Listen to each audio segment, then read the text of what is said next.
Since before Season 1 of Andor even came out, Diego Luna has been saying the series would make Rogue One feel like a new movie. Now that Andor is over, I wanted to revisit the film with all that added context, so let's talk about how Rogue One feels different almost 9 years after it came out.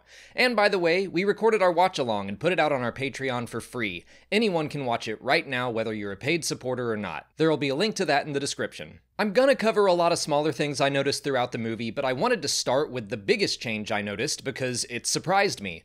Of course, Cassian's death scene on the beach with Jyn hits harder now, knowing all that he has been through, and knowing that when he tells Jyn that her father would be proud of her, he's probably also thinking about how Marva would be proud of him too. Obviously, knowing everything Cassian has been through, all the characters he's met, or as the Force Healer puts it in the series, knowing about all that he's been gathering, and knowing that he is leaving behind a life with Bix that he will never get to fully realize, all of that predictably made his death more impactful. But what I wasn't expecting was how much more emotional I felt about the other members of Rogue One, and specifically Chirrut and Bodhi. I remember when I first saw Rogue One, I didn't feel as connected to the characters as I wanted to. I was sad when they were dying, but not devastated. Andor is of course about Cassian Andor's journey to becoming a rebel who will sacrifice everything, but a repeated phrase throughout the series is, "Everyone has their own rebellion." Having just watched the entire series, Cassian's rebellion was on my mind, but I also started to think about the fact that every member of Rogue One could have their own stories that are just as meaningful. Through the Rogue One novelization or books like Guardians of the Whills, we already have some of those character histories, but I started to think about the Force Healer and the fact that she feels Cassian's destiny even if she doesn't fully understand it. She calls him a messenger, but a lot of characters are referred to as messengers in the movie, or they're mentioned to have brought a message. Bodhi says he delivered Galen's message. Jyn is called a messenger after she sees her father's hologram. Chirrut flips the master switch that allows Rogue One to send a message to the rebel fleet. Andor made me think about how every member of the Scarif crew has their own rebellions and their own stories that led them to this moment. They all had this destiny and they all made a sacrifice to help the mission just barely succeed. I felt that most powerfully with Chirrut because of his own connection to the Force. Cassian hears that he has a destiny and that he's a messenger, and that thought scares him. He doesn't have a strong belief in or connection to the Force, but Chirrut does. When I first saw Rogue One, I remember thinking it was a little silly that he could walk into fire and the Death Troopers simply couldn't hit him. I had this thought that he could have been shot but reached out and used the Force to flip the master switch and have his faith in the Force rewarded in a very obvious way. Now I see that scene as totally different. I think Chirrut knows this is where he is meant to be. I think his faith is very much rewarded. He knows the Force will protect him, and it does. He reaches the switch, turns it on, fulfills his destiny, and yeah, he dies. But the one scene with the Force Healer in Andor unlocked all of that for me, and helped me see it the way I think it was always meant to be interpreted. And I doubt we will ever see more series surrounding Rogue One, but it's fun to imagine that there could have been a series for every single member of the team. We could have seen all that they gathered as they barreled towards the Battle of Scarif, how they all came to be messengers who were needed at a very specific moment of time with a very specific destiny. Okay, moving on, I wanted to point out that Rogue One does feel tonally different from Andor, but in a way that I found made sense. Obviously, it leads right into A New Hope, and the original Star Wars movies are about these huge battles of light side versus dark side featuring bigger stakes and mythological archetypes. Rogue One is a little more grounded, about the battle that was a footnote in the original Star Wars crawl. They still have destinies, but like I said, they are very specific. They're chosen for something, but they're not the chosen one of prophecy like Anakin Skywalker.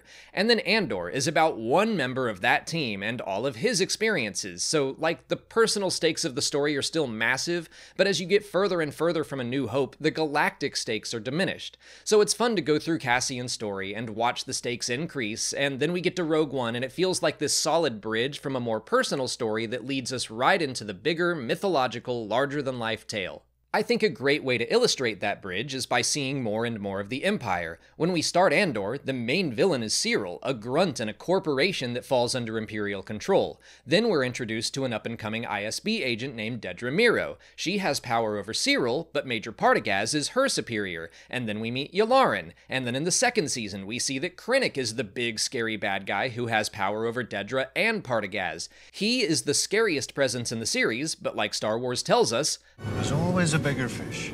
We get to Rogue One, and the big bad of Andor is being intimidated and pushed around by Grand Moff Tarkin. And of course, we just get a hint of the true power behind the Empire, the Sith, and he answers to the Emperor himself. It's such a cool illustration of fascism, seeing all these people and how they lord power over whoever is beneath them, from corporate cops all the way up to the top of the pyramid.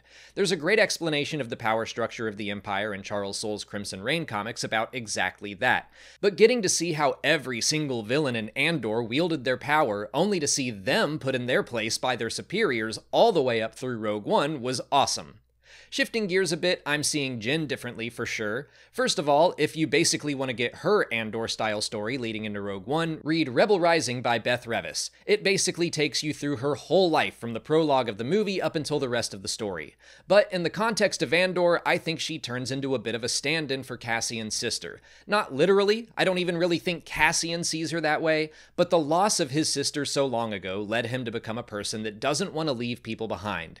Vel says something about how he needs to stop trying to save everyone in the final arc of the series. I think that all stems from feeling like he left his sister behind, so when he sees this woman who needs help, he will not leave her behind. It's interesting that Baze Malbus even calls her little sister in the movie.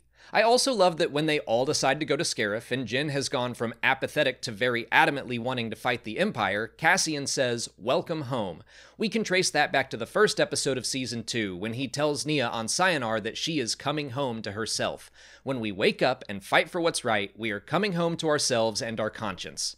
I think Saw Gerrera and the Partisans have maybe benefited the most from Andor. I think it would be fun to watch someone who didn't see Rogue One until after Andor to see how they react when the Partisans show up, seeing tubes and knowing right away that this group is unhinged. But I remember first seeing Rogue One and thinking Saw was so much weirder than I thought he would be, to the point where I was kind of relieved he died early on.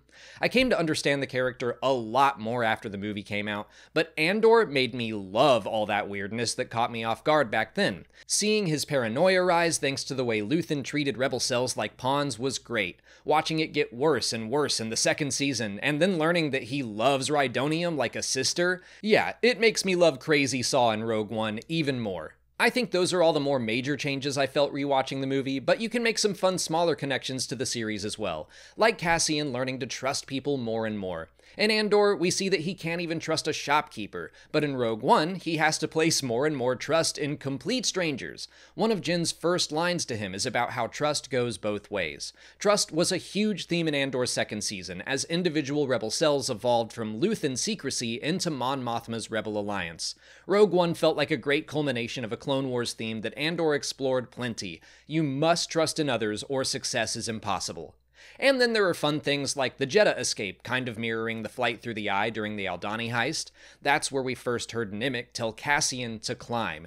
Kino Loy later told all the escaping prisoners to climb as well. And in Rogue One, K2 tells Cassian and Jim to climb. We got to see why Cassian is so comfortable taking on a different identity, throwing on an Imperial uniform to go undercover.